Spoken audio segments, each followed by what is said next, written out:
Hi, this is Corey Johnston, and today's lesson is going to be a continuation of a previous lesson from the 11th chapter in John's Gospel. We made it all the way up until the 27th verse, and we titled that one John 11, 1 through 27, the resurrection. In life, we're going to take it from verse 28 all the way up till 45, but review what we already covered in greater detail. First thing we need to know is that this takes place close to when Yahshua's own resurrection from death occurs. Before he is resurrected, he demonstrates that the power of resurrection lies in his hands by resurrecting Lazarus. He was the brother of Mary and Martha, two beloved female disciples of him from the town of Bethany, which was located pretty close to Jerusalem, and this is the site where he is anointed in John's chapter. In the 12th chapter, we read that 6 days before his death, he was anointed at Bethany. We don't have an exact timetable of the 11th and the 6th, but it was the resurrection of Lazarus takes place pretty close. We don't know exactly how close to the resurrection. But verse 4, but when Yahshua heard, he said, this sickness is not unto death, but for the esteem of Elohim, so that the Son of Elohim might be esteemed by it. So Lazarus is not yet dead, but he is sick. He is approaching death's door, and Yahshua purposely prolongs his stay for a period of 2 days in order that he might die. And why might a loving God do that? And the answer is to demonstrate the miracle that he can bring life out of death. So death is not the final, it closes the chapter, but not the book in the Christian's life. The resurrection is our most exalted promise. It is the most central yet crucial claim of our faith, and controversial. And the purpose of this was that he can demonstrate his glory, splendor, and esteem. Now, Yahshua loved Martha and her sister and Lazarus. So love is a key motivation factor. One of the reasons he did this is because he was intimately invested. These were dear friends of his, and they were closely connected by friendship, and love is the motivation of the miracle. And then the disciples hear that he was sick. They try and tell him to go back to Judah, but then they're saying that the religious rulers are intent on killing him. But then in verse 11 he says this. He said this after that he said to them, our friend Lazarus has fallen asleep, but I am going there to wake him up. So he who was formerly sick is now dead. That's what sleep translates as in the New Testament. So his friend, our friend Lazarus, is asleep, but he is going there to wake him up. He doesn't say anything that he is dead. He is going there to resurrect him. He uses cryptid language, the meaning of which becomes manifold once he steps in and performs the miracle. Then verse 14, he tells them in less ambiguous terms, in more explicit language. So then Yahshua said to them plainly, Lazarus has died, and for your sake I was glad I was not there, in order for you to believe, but let us go to him. So in verse 6, we learn that upon hearing the news that he is sick, he purposely stays for a period of 2 days, letting him die, and he's glad for their sakes that he was not there, because what he's going to show them is a miracle that's going to establish his divinity and elude the greatest miracle of all, which is his own resurrection, the first fruit. Now, Lazarus was not resurrected unto immortality, but his death was certainly premature. If Yahshua was 33 when he was crucified, that means these siblings were, give or take 10 years tops difference at this time.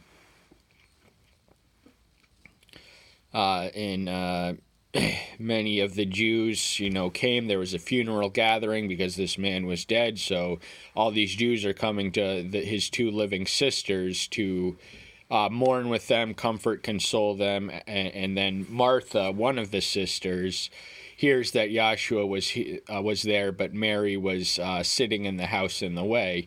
And Martha then then said to Joshua, Master, if you had been here, my brother would not have died. So she realizes that there is power in his presence, and the greater the proximity to that presence, the greater of power. All he has to do is touch. But this is actually an erroneous estimation of his abilities, such as the Roman centurion, of whom we read of in Luke 7 and Matthew 8, who said, say the word and my servant will be healed. He did not need him to come to his house, but for whatever reason, he could resurrect Lazarus from a distance, but he wants everyone to see him do it personally. That is the purpose, to esteem and honor Elohim. But Martha has faith that, anything that Yahshua asked the Father, he's going to give to him. And Yahshua assures her that your brother shall rise again. Mary said to him, I know that he shall rise in the resurrection in the last day. The resurrection is a cardinal doctrine of Orthodox Judaism. And he proves the truth of the doctrine. But it was, most matters of faith cannot be seen. But he shows them that the resurrection is real. And so I don't need to see the resurrection to have faith that it is real, but it is an undisputable witness and testimony when someone who was dead and buried and encased in a tomb for 4 days to suddenly get up and rise and walk. That means that the resurrection is real. Key verse 25, Yahshua said to her, I am the resurrection and the life. He who believes in me, though he dies, shall live. This is the fifth I am or the fourth or fifth I am statement. The I am statements equates Yahshua to divinity. I am translates Yahweh's name, translates as I am that I am, and he says he is 7 things in the book of John. He is the bread of life, chapter 6, verse 35-48. He is the light of the world, chapter 8, verse 12. 9 and 9:5. He is the gate to the sheep, 10:7. Good shepherd, 10:11-14. Resurrection and life. So this is the 5th of the 7th I am statements. And then he is the way, the truth, and the life, 14:6. And then he is the divine vine in 15:1. And these give us a collective portraiture of facets of who he is and what he can do. And what he can do here is he is the resurrection and the life. So he resurrects unto life. Death is a defeated foe that was defeated by him, because his resurrection power is stronger than death. And he asked her, do you believe this? And she says, yes, I believe that you are the Messiah, the Son of Elohim, who has come into the world. So she has to understand that the Messiah is a distinctly divine being. He's human. He weeps, we read of in verse 35. He experiences all our emotion. He enters into our affairs. He has a bodily frame, but he is also the Son of Elohim. Verse 28, lesson itself. And having said this, she went away and called her sister Mary secretly, saying, the teacher is here and calls you. So remember, Mary is the other sister of Martha, and their two types of services are best exemplified in Luke's 10th chapter. Martha was the one busily attending to the duties, while Mary was busy adoring him and sitting at his feet while Martha was doing all the work, but her form of worship was declared superior by the one. But to return to the passage itself, teacher. Now, Jewish rabbis, Jewish teachers would not teach women, but Yahshua did. He never had a female that was an enemy, and he is the elevator, equalizer, and exalter of females. And females are central to his heart and central to his ministry, and he's calling the most beloved female, Mary, and much of her language mimics what we previously read from Mary. When she heard, she rose up quickly and came to him. So she has an action-prompted, oriented faith. She is immediately prompted upon hearing what she is told. She rises up and comes to him just like that, lightning speed obedience. And Yahshua had not come yet into the village, but was in the place where Martha met him. So there's two locations here. One is the village and one is the place where Martha met him. Remember, he already had an encounter with Martha, the elder sister of Mary, and much of the language that she says is going to be repeated as we read. Therefore the Jews who were with her in the house and were with her comforting, when they saw that Mary rose and quickly went up to follow her, saying, She's going to the tomb to weep there. So remember, the Jews were gathered. There was a local gathering of Jews from all around who were there for the purpose of mourning and paying respectful tribute to this man's life who was now dead. And they were with her in the house,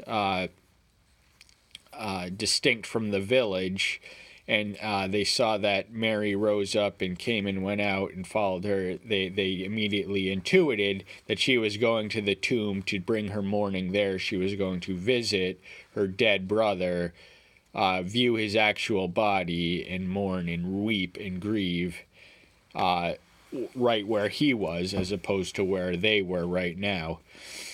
Mary, therefore, when she came where Joshua was and saw him, she fell down at his feet and said, Master, if you had been here, my brother would not have died.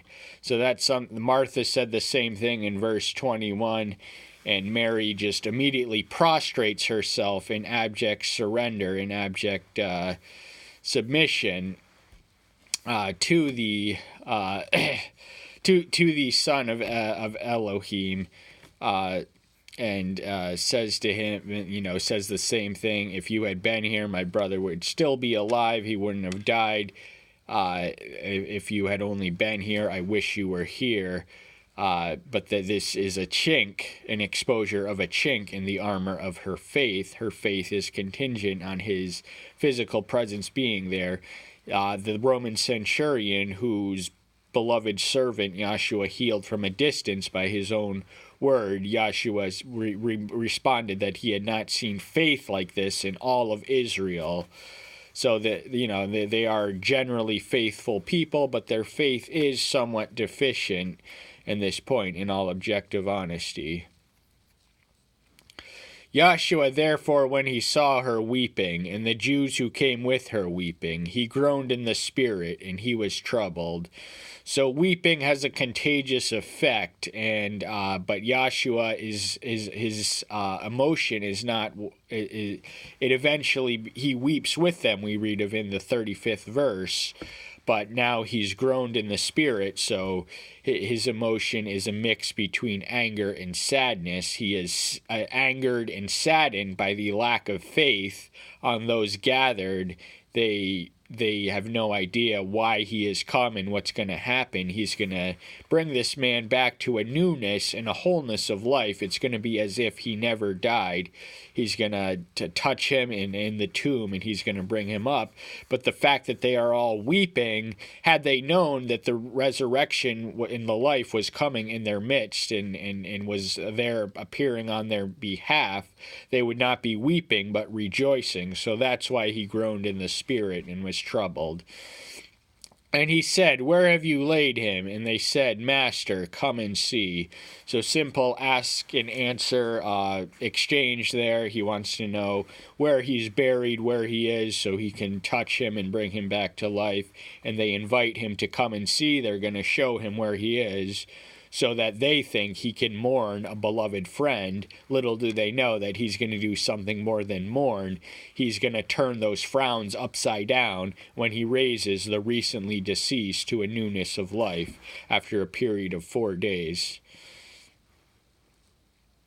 Joshua wept. This 2-word verse is the single shortest and therefore most easily memorable one in the Bible, but it says a lot about, he is an emotional person. He experiences emotion. He weeps, and he's weeping both at the death of his friend and the faithlessness that is surrounding the friends of his friends, and the spirit of doubt and just mourning and grieving. Now, Christian grieving is we still grieve, but we grieve differently when we have the assurance that our loved ones are just awaiting us in heaven, and there's just a temporary period between where we dwell now and when we live with them forever.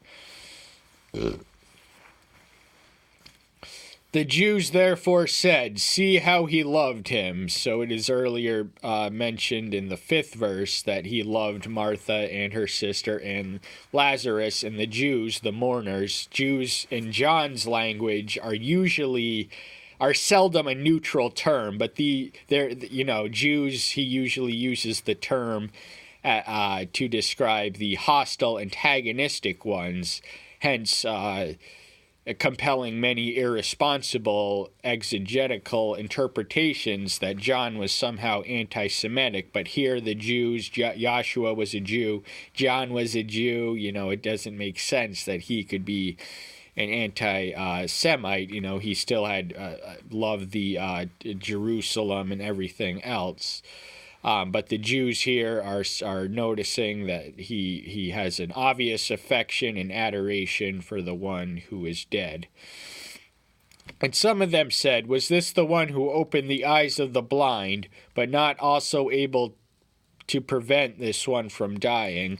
So this takes us back to the 9th chapter, at least one of the occasions in John's account where he heals a man, blindness, dumbness, leprosy. There is no disease, sickness, or physical deficiency or deformity that his redemptive reach cannot heal, and that includes death. So he can heal and he can bring life. He can quicken, he can raise up, he can bring you to life, he can bring you health, he can bring you wholeness, and there is no obstacle or anything that can possibly get in the way or disrupt or hinder his resurrection or his healing. So they're taking note of that. So they seem to imply that there is a limitation in his power. He can only heal, but he cannot bring life. And the other people, the sisters, say that had he been there, Lazarus wouldn't have died. He could have prevented it. But now they think it's too late because there's a finality about death, at least the first death and certainly the second death. Joshua therefore, again groaning in himself, came to the tomb. Now it was a cave, and a stone laid against it. So for the second time, we read that he's groaning in himself, and he's groaning for the same reason. This is an even more obnoxious expression of faithlessness. They're saying this man could cure blindness and deafness and everything else, but this dead man is beyond his redemptive reach. He cannot reach him, he cannot uplift him and hold him, and this causes him to groan because their faithfulness, it's not contagious with him because he is an intrinsically faithful being. That is one of the attributes which intrinsically belongs to him, but it grieves him and saddens him and angers him when humans, because faithlessness is a form of sin, and the righteous shall live by faith, we are told in Habakkuk 2, 4, and 3 times in the New Testament. And the arrangement, the physical arrangement, this was typical. His own tomb had a stone that was rolled away with the Roman seal, and the tomb and the tombs were usually in a cave, and there was a stone in front of it, and that is where the dead were sealed beyond the stone. The stone is very difficult to move on account of its sheer volume. Joshua said, "Take away the stone." Mary, the sister of him who died, said to him, "Master, already he smells, for it is 4 days." So he's offering his instruction. He's telling them to remove the stone so he can come touch him, so he can come heal him, so he can come restore him and resurrect him. But Martha, the sibling, the sister of Lazarus, tells him that he's been dead for 4 days, so there's bodies start to stink before then. But the number 4 is significant because remember, Joshua spent 3 days in the ground, and that was 4 days was when any chance or thought or reasonable hope or expectation to come back to life in the Jewish mindset was gone. But Joshua demolishes that concept theory but through practice. Yahshua said to her, "Did I say to you that if you believe, you shall see the esteem of Elohim?" So that two-letter word "if" is significant. That is the contingent conditional to seeing the esteem of Elohim. If you believe, if you have faith, faith is the key which unlocks all the wonders, all the visions, all the revelations, all the might and matchless majesty of Elohim. And what he's saying to her, he's also saying to us. So we need to read this and take this into a personal application. If we believe, we shall see the esteem of Elohim. So even though he's talking to someone else, if we switch the words you with we realize that he is speaking to us. The same principle, which is intact for anyone in the Bible, is intact for all humanity. There's a universality of its application and appropriateness.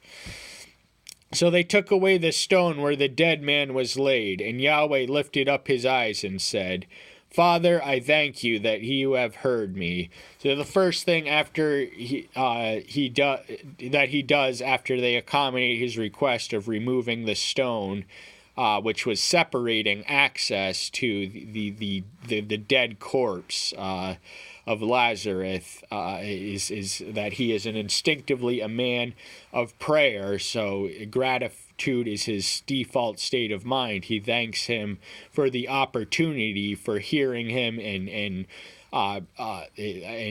he's doing what he's doing implicitly in his will, and to esteem him and aggrandize him through his own works and through his own wonders. But he's acknowledging the fact that he has heard his prayer and that he has allowed him the opportunity to perform this mighty miracle. "And I know that you always hear me because of the crowd standing by. I said this in order that they believe that you sent me." So there's no element or grain of doubt or anything else that he doesn't always hear you. This reminds us of what Martha says in verse 22, "But even now I know that whatever you might ask of Elohim, Elohim shall give you." He gives because he hears, and he always hears him because the Son has perfect communion. Now our sins, Isaiah 59:1-2, Yahweh's arm is not short or his reach slackened or his air not death, but your iniquities have separated your prayers from him. So we have sin which blocks us to the access of if we enter into prayer with unconfessed sins, we're not going to receive an answer. But he doesn't suffer from that same dilemma or have the same problem.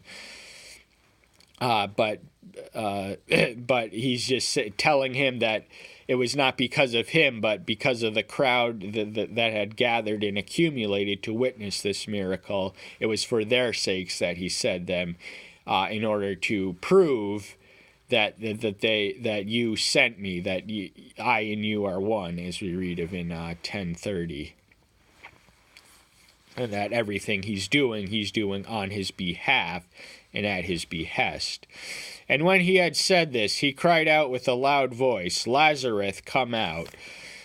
So after praying, before summoning Lazarus from the dead, he offers a prayer, and prayer ought to precede every miracle that we ask for, or everything we do. So if we, in a hypothetical situation, wanted to we don't have the power of resurrection in ourself, but in our if we did, it would be just and formal and appropriate protocol to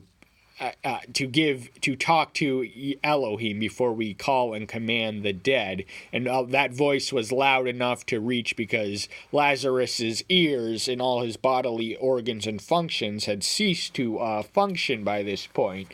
So it was a loud voice, and this reminds us of the book of Revelation. Many of the voices that John hears are loud voices of thunder.